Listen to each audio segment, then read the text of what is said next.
Hey guys, welcome back to another video.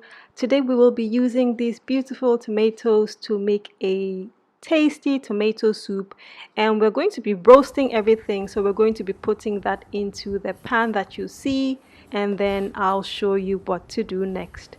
So first of all, we're just going to have to chop all our vegetables into quite large pieces because we don't want them too small, else they might burn.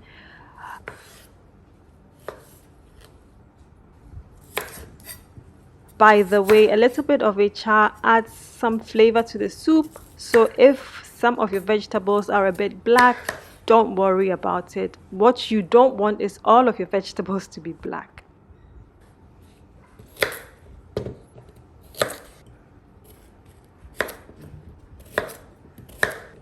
We're going to add some garlic as well. I wrap the garlic in some foil and then put everything into the same pan and then sprinkle some oil on there as well as some salt and just mix everything. Get your hands dirty, just get in there and mix everything properly together, and then that's going to go into the oven.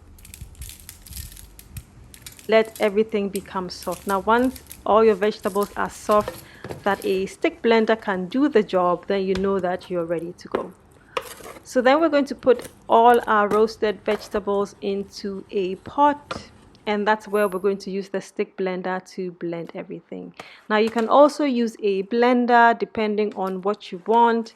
I used a stick blender for this initially, and I do think at some point I finished it off in a blender. I don't quite remember, but you can either just use a stick blender or a regular blender.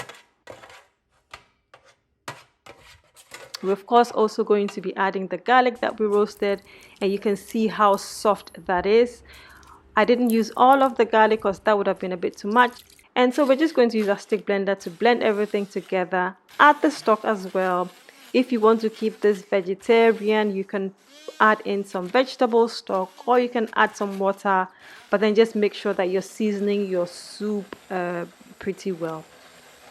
And now depending on how thick you want your soup, you can add some water to thin it out, or you can just stick with your stock and leave as is. Of course, we're going to add some basil as well as some black pepper, and then taste for salt. If the salt is not enough, you're going to add some salt. And then I just put that over the stove for a few minutes, and that is basically your soup all done. I absolutely adore this with some really rustic sourdough bread. Slather it on with some butter, and that's a meal to go. I hope that you enjoyed this video. This is really simple to make.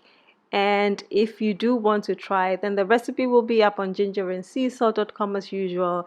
And if you have tried this recipe, please leave me a comment and let me know how it went. And I will see you next time. Happy eating!